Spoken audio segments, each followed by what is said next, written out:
Welcome back to my channel. So आज की video में हम डिस्कस करने वाले हैं स्टोर कीपर के प्रीवियस ईयर पेपर को। एंड ये एम्स पटना का प्रीवियस ईयर पेपर है जिसे हम डिस्कस करेंगे।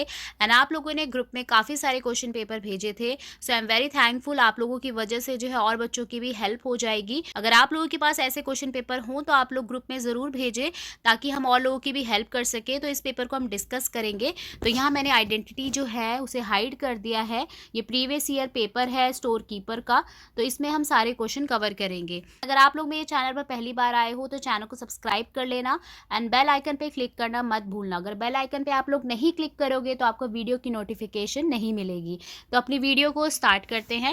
एंड आपको मेरे चैनल पर जो है store keeper, drug inspector and pharmacist से रिलेटेड वीडियोस मिलती रहेगी। तो सबसे पहला क्वेश्चन जो है रीजनिंग का आया हुआ है। ये जो क्वेश्चन पेपर है ये technical plus non technical question paper है। इसमें आपके टेक्निकल से भी पूछे गए हैं एंड नॉन टेक्निकल से भी पूछे गए हैं। ज़्यादातर जो है आपका टेक्निकल बेस्ड क्वेश्चन है। तो क्वेश्चन नंबर 1 में आपसे क्या पूछा गया है, यहाँ पर आपको एक सीरीज दे दी गई है, आपको उस सीरीज को कंप्लीट करना है। ऑलराइट, तो सबसे पहली सीरीज को अगर आप लोग देखो तो ये जो स्टार है ये मूव करके कहाँ जा रहा है आपका, ये मूव करके इस तरफ जा रहा है। देखो आपने, ये रहा आपका स्टार। देन ये मूव करके कहाँ जा रहा है, इस तरफ जा रहा है। तो यहाँ पर आ गया आपका स्टार। अब ये मूव करके कहाँ जा रहा है, इस तरफ जा रहा है। तो आपका आंसर शुड बी सी। आप ये खुद करके देख लेना, ये फॉलोइंग सीरीज को फॉलो कर लो। आपका जो सी सीरीज है इसका राइट आंसर होगा, क्योंकि यहाँ पर आ गया आपका स्टार, इसने आगे सारी चीज़ों को फॉरवर्ड कर दिया है। तो इस टाइप के भी क्वेश्चन आते हैं। तो एक जनरल आपका एक क्वेश्चन मैंने आपको बताया है, बट ऐसे क्वेश्चन को सॉल्व करने के लिए आप लोग बुक रेफर कर सकते हो या इंटरनेट पे आपको काफ़ी सारे सीरीज़ के क्वेश्चन मिल जाएंगे, आप वो भी देख सकते हो।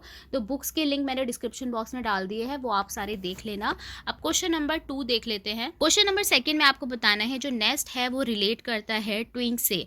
तो in the same way house इनमें से किस चीज़ से रिलेट करेगा? तो हाउस रिलेट करेगा ब्रिक से। इसका एक्सप्लेनेशन देख लेते हैं। नेस्ट होता है वो ट्विंग से बनता है। ट्विंग्स मतलब होता है टहनी। नेस्ट को हम टहनियों से बनाते हैं और हाउस को किससे बनाते हैं? ब्रिक्स, ईंटों से बनाते हैं। ऑलराइट, अब क्वेश्चन नंबर 3 देख लेते हैं। सो यहाँ पर आपको जो ये सीरीज दे दी गई है, इस सीरीज को आपको कंप्लीट करना है। जो लास्ट आपका क्वेश्चन मार्क है वहाँ पर क्या आएगा? तो इसका राइट आंसर आपको दिख रहा होगा 250। बट ये कैसे आए एक बार इसे देख लेते हैं। सो ये इसका एक्सप्लेनेशन है। अगर हम 30 + 66 करते हैं तो आ गया आपका 96। 96 + 55 कर दोगे तो आ जाएगा 151। देन 151 + 44 कर दोगे आ जाएगा 195। नेक्स्ट सीरीज आपकी कैसे आएगी? अगर आप 195 को 33 से प्लस कर दोगे तो आ जाएगा 228। ऐसे ही आपको 228 को 22 से कर देना है, देन आपका आ जाएगा 250। तो उसका राइट आंसर आप देख ही सकते हो, 250 इज़ द राइट आंसर। ये सीरीज़ यहीं पे कंप्लीट हो गई है। अगर इसके आगे भी ऐसे ही होता तो आपको यही पैटर्न को फॉलो करके आपका आंसर आ जाता। क्वेश्चन नंबर 4 आपका ब्लड रिलेशन से है। अब थोड़ा पैटर्न जो है हाई आ रहा है। पहले जो है काफ़ी इजी ब्लड रिलेशन पे आ जाते थे। यहाँ पर आपको कंफ्यूज करने के लिए जो है बहुत सारी प्लस माइनस डिवाइड ये सारी चीज़ें दे दी गई है और उसका मतलब बता दिया गया है। तो सबसे पहले ऐसे क्वेश्चन को सॉल्व करने के लिए हमें ये सीरीज़ ले लेनी है। तो सबसे पहले क्या लिखा है? R/S। तो हमें क्या देखना है? ये वाला सिंबल देखना है, यहाँ पे रिप्रेजेंट किया गया है। अगर A/B होगा तो उसका मतलब होगा डॉटर। तो यहाँ पर आपको समझ आ गया कैसे सॉल्व करना है। आर जो है डॉटर है एस की। अब आपको ऐसे ही देख लेना है माइनस को क्या बोला गया है। अब आप देख लो यहाँ पे कहाँ लिखा है, ये रहा। माइनस को बोला गया है सिस्टर। तो अब आप कैसे कर सकते हो? एस क्या है? टी की सिस्टर है। ठीक है, तो आपको आंसर तो यहाँ पे दिख ही रहा होगा, ग्रैंड डॉटर। बट इसका एक्सप्लेनेशन एक बार देख लेते हैं।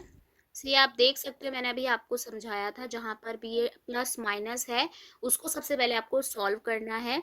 जैसे एस और टी का रिलेशन क्या है? एस जो है सिस्टर है टी की, इनटू का हो गया u is the son of v. अब ये मैंने कैसे सॉल्व किया है? मैंने इन सारी पोजीशंस को देखा है कि इसका मतलब क्या बोला गया है। A into b means son, तो मैंने यहाँ पे क्या कर दिया? U into v is, u is the son of we.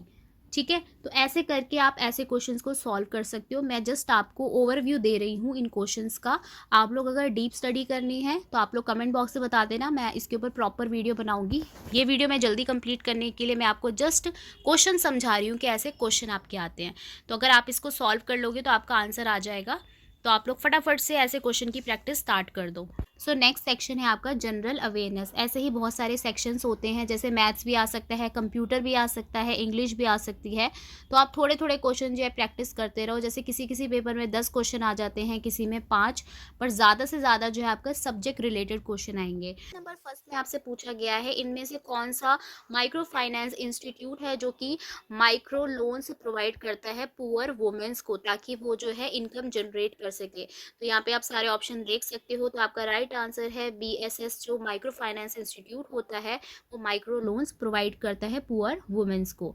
ये सारे क्वेश्चन आपके जनरल अवेयरनेस से हैं। आप इंटरनेट की मदद से जनरल अवेयरनेस के क्वेश्चन सॉल्व कर सकते हो, या आप बुक भी बाय कर सकते हो। सबका लिंक आपको डिस्क्रिप्शन बॉक्स में मिल जाएगा। क्वेश्चन नंबर सेकंड में आपसे पूछा गया है, इनमें से कौन सी ट्रीटी जो है साइन हुई थी between British and Holkar chief in the year 1880। So treaty का मतलब होता है संधि, आप बोल सकते हो समझौता या फिर एग्रीमेंट।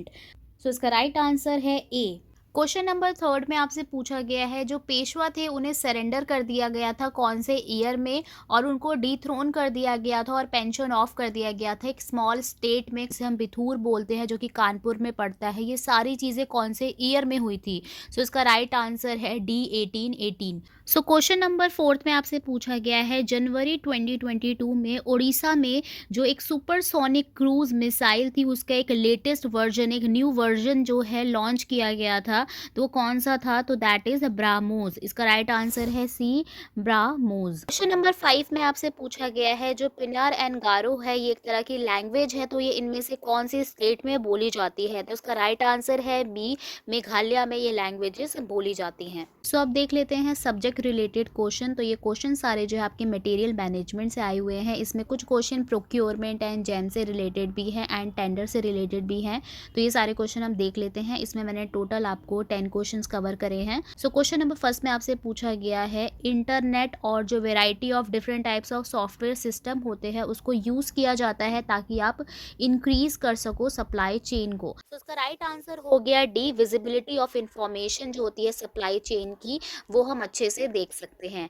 क्वेश्चन नंबर सेकंड में आपसे पूछा गया है, जो स्पीड रेटिंग प्रोसेस होता है उसके अंदर ऑपरेटर को रेटिंग देनी होती है confined and comparison speed movement पे with the concept of, so with the concept of normal speed. So इसका राइट आंसर हो गया सी, नॉर्मल स्पीड।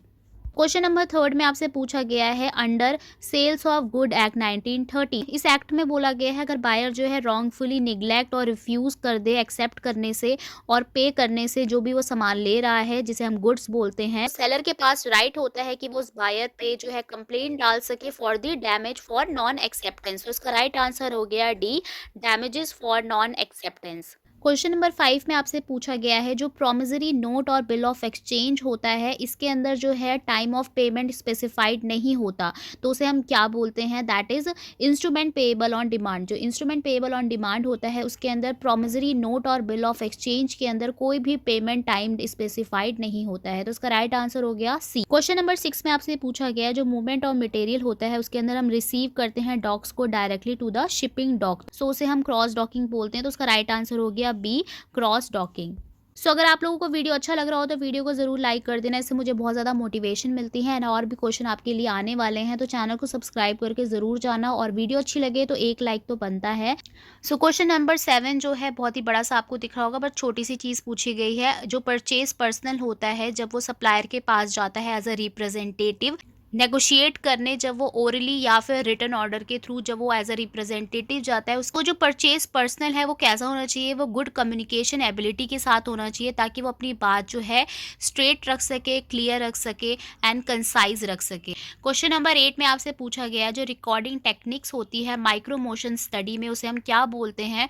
उसे हम सीमो चार्ट्स बोलते हैं। सो उसका राइट आंसर हो गया बी, सीमो चार्ट्स। 9 में आपसे पूछा गया है, जो account payable, wages, salary payable और ये सारे जो टर्म्स होते हैं, जैसे short term note payable and current portion, long term डेब्ट, ये सारे किसके एग्जाम्पल है? तो ये करंट लाइबिलिटीज के एग्जाम्पल्स होते हैं। सो उसका राइट आंसर हो गया c, question number 10 and the last question, ऐसे और भी क्वेश्चन है तो आप जो है वीडियो को ज़रूर लाइक कर देना और चैनल को सब्सक्राइब कर देना। सो क्वेश्चन नंबर 10 में आपसे पूछा गया है, which one of the following statement goes against the primary objective of material management. ये जितने भी सारे आप फॉलोइंग स्टेटमेंट्स देख रहे हो, इनमें से कौन सा ऐसा स्टेटमेंट है जो कि प्राइमरीली जो है ऑब्जेक्टिव जो होता है मटेरियल मैनेजमेंट के, उसके अगेंस्ट है। तो उसका राइट आंसर है बी, लो इन्वेंट्री टर्नओवर। सो यहाँ मैंने आपको करा दिए हैं नॉन टेक्निकल के क्वेश्चंस एंड टेक्निकल के क्वेश्चन। टेक्निकल के क्वेश्चन और भी रह गए हैं तो वो नेक्स्ट वीडियो में मैं कवर कराऊंगी। तो चैनल को सब्सक्राइब कर देना एंड थैंक्स फॉर वॉचिंग।